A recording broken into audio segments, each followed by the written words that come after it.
myself that I can't make excuses. You know, I gotta work. I gotta go to work. I'm one of those brothers. I got 6 kids. Okay, I got a woman, right? But guess what? You still gotta make time for your Halabashim Yahushai. There's no fucking excuses, man. All right, right? But guess what? You still gotta make time for your Halabashim Yahushai. There's no fucking excuses, man. All right, absolutely zero excuses, right? But guess what? You still gotta make time for your Halabashim Yahushai. There's no fucking excuses, man. All right, absolutely zero excuses. Rakat the Yahweh, Bahashim Yahushai, Bahashim Rakakwadash. Peace, blessings, salutations to my fellow believers out there of the hopefully elect. I and the brother here, Mayan, coming at y'all with another one. Before we get started, we give an infinite praises to the Most High God, whose name is Yahweh. And we do so in the name of his only begotten Son, who the world ignorantly calls Jesus the Christ. Real name would be Yahweh Shai in the ancient Paleo Hebrew. Hey, Shalakia for my voice, man. I'm a little bit under the weather, man. Came down with the flu. But y'all see the video, that inspired me to do this lesson. The elder brother Zayan, from the main camp in Buffalo, GMS Great Waters. He was speaking about him having a heavy load in his life, but it's no excuses, and that we have to do this work no matter what. This work is first and foremost, and the Lord, Yahweh Bashim Yahushai, he gives us this load for a reason. Every brother's load is different, but he gives you this load for a reason. He gives you a whole bunch of responsibility, because it keeps you on your toes, and ultimately, man, you can't put, your worldly responsibilities over the spiritual. All right. So yeah, with that being said, man, there's no excuses, man. Let's jump it. And I'm gonna give my little Lamby back on this. So we're gonna jump to the book of Luke, the 14th chapter. This is the book of Luke, chapter 14, and verse 18. It says, and they all with one consent began to make excuses. The first said unto him, I have bought a piece of ground and must need to go to see it, and pray thee, have me excused. And another said, I have brought 5 yokes of oxen, and I go to prove them. I pray thee, have me excused. And another said, I have married a wife, and therefore I cannot come. So that servant came and showed his Lord these things. Then the master of the house, being angry, said to his servants, go out quickly into the streets and the lanes of the cities, and bring in hither the poor, and the maimed, and the halt, and the blind. You see? Because if if you letting these little things, right? Because the Lord invited certain spirits to the supper, okay? To that great supper, but you have certain spirits that begin to make excuse. And there's no excuses, man. Point blank, period. There's no excuses, man. You can't make no excuse for the ministry of Yahweh Bashim Yahushai. There's no way. There's no other way around it. You just got to do the work. That's what comes with this truth. Okay? You got to be fully renewed in the spirit, understanding what your lot is, and accepting your lot. And that's being a prophet, a minister, an evangelist. Okay? So it says, so the Lord said, listen, man, since they don't want to do it, man, hey, go to the streets and find the poor. And this is why the Lord keeps us lowly, man. The Lord keeps us lowly because vanity, things of the world, things that's vanity, because we understand that this whole place is vexation of the spirit, man. And things that may seem wise to the world, it's gonna come to naught. Okay. So with that being said, the Lord has sent out for the poor, man, you know, and the poor understands the mission. The poor understands, you know, what's at stake, right? So it says, and the servant said, Lord, it is done as thou hast commanded, and yet there is room. And the Lord said unto the servant, go into the highways, into the hedges, and compel them to come in, that my house may be filled. For I say unto you, that none of those men which were bitten shall taste of my supper. Verse 25, and there went great multitudes with him. And he turned and said unto them, if any man come to me and hate not his father, his mother, his wife, his children, his brethren, and his sister, yea, and his own life also, he cannot be my disciple. Okay, so that was the point. Okay, and that's a heavy scripture, right? That's a heavy verse. All right, if you hate not that, okay, if you don't love,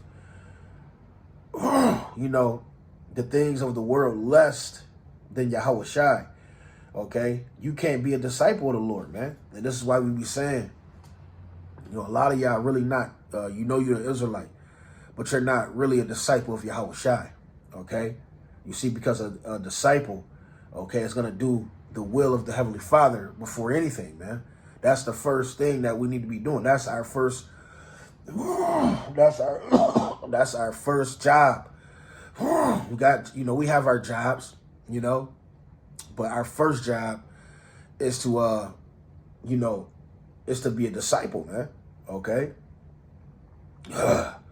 So, you know, the brother Zayan, he also spoke about, you know, him having 6 kids, and it hit because I got 6 kids, you know, you know, and you know, it's like the Lord, he always brings somebody to speak to you through the Spirit, you know, and no matter what your load is, the Lord is not, the Lord understand. He knows the Lord is perfect. He gives you exactly what you need, okay, in order to be prosperous in his ministry, okay. You know, we're here in Babylon in great captivity. You know, we're working. You know, we got to go work for Esau, busting our ass, you know, on your feet all goddamn night at work, hurting your body, you know, and we do that for a paycheck. But ultimately, you know, that's not going to get us salvation, because we need to have our minds, you know, on the kingdom of heaven. Okay, where doesn't it say where the treasure is? Damn. Let me get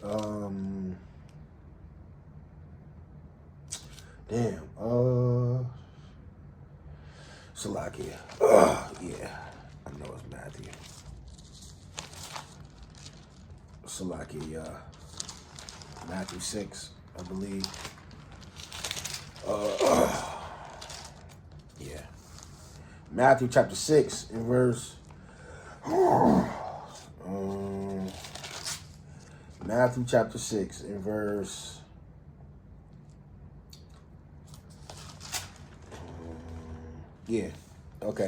Matthew chapter 6 and verse 19, it says, lay not up for yourselves treasures upon earth, where moth doeth corrupt, and where thieves do break through and steal, but lay up for yourselves treasures in heaven, where moth doeth corrupt, and where thieves doeth not break through and steal. This is the point I want right here.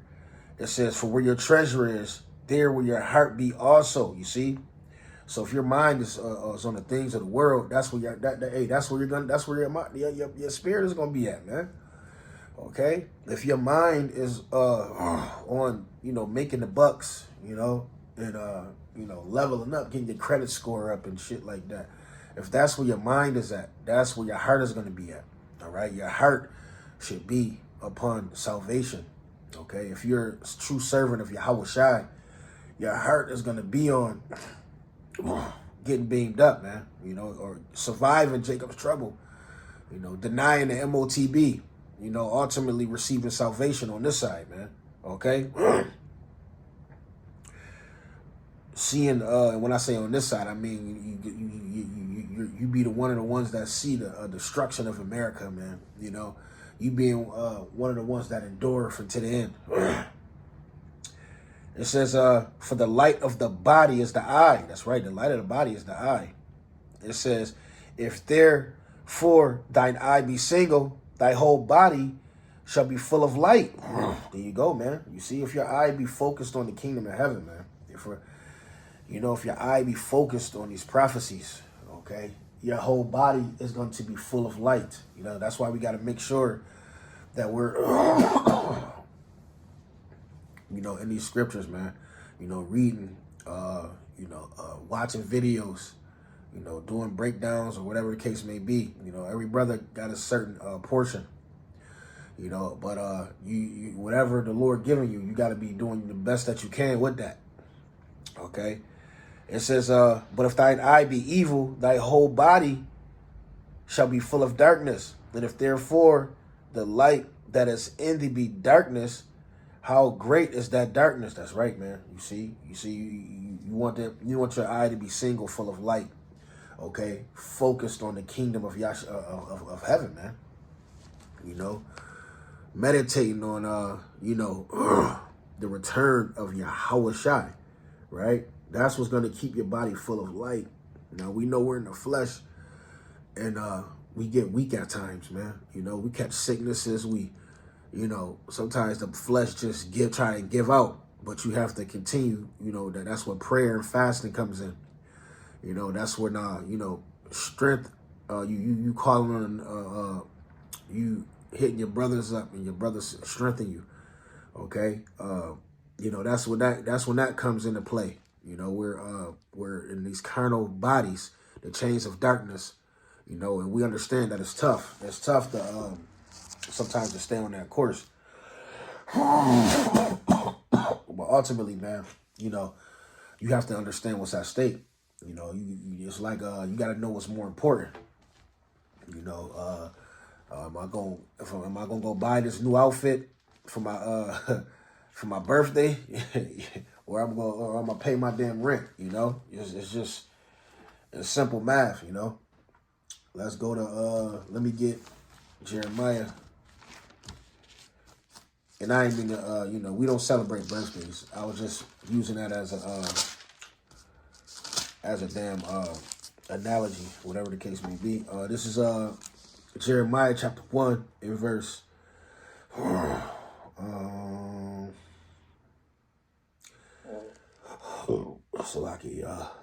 Jeremiah 1:5. Before I formed thee, I knew thee.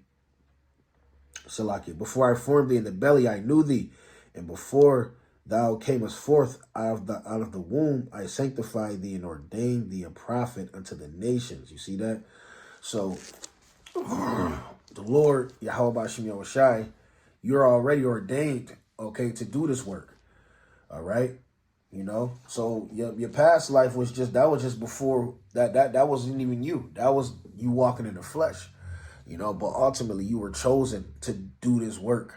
Okay, you can't turn away from this. You can't turn back from this. If you're a chosen spirit, you can't fall back from this. The Lord is not dealing. The Lord, if you're chosen, there's nothing you can do about it. Okay, you have to do this work. You're ordained.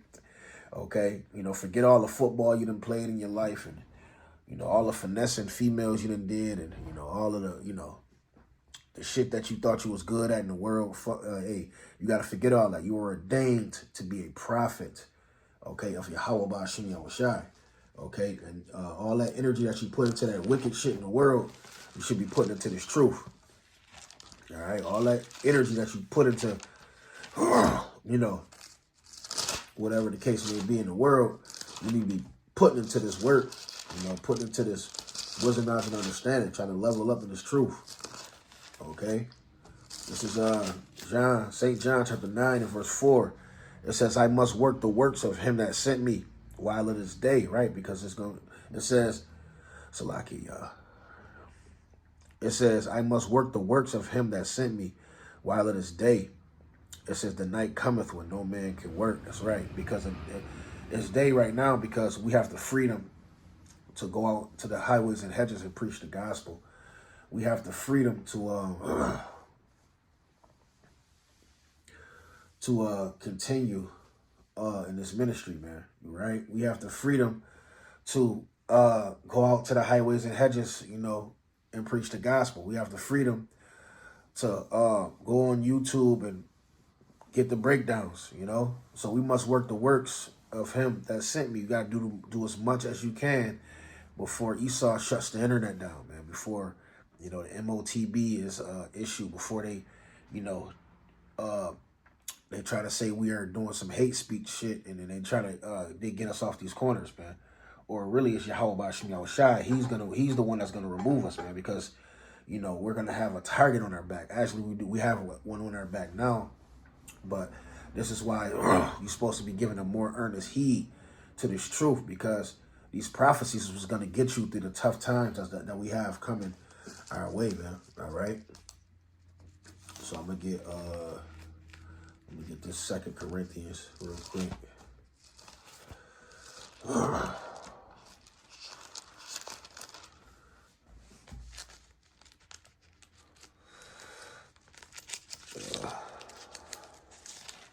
Second Corinthians chapter 4 and verse 18. Nope. I'm gonna start at verse 16. 2 Corinthians chapter 4 and verse 16. It says, for which cause we faint not, but though our outward man perisheth, yet the inward man is renewed day by day. It says, for our light affliction, which is but for a moment, worketh for us a far more exceeding and eternal weight of glory. This is the point I wanted right here, verse 18.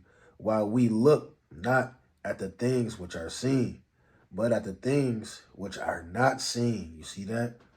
See, we looking at the things that are not seen. Okay, and what is that? What is that? That's a spirit of that just goes to show that you have faith.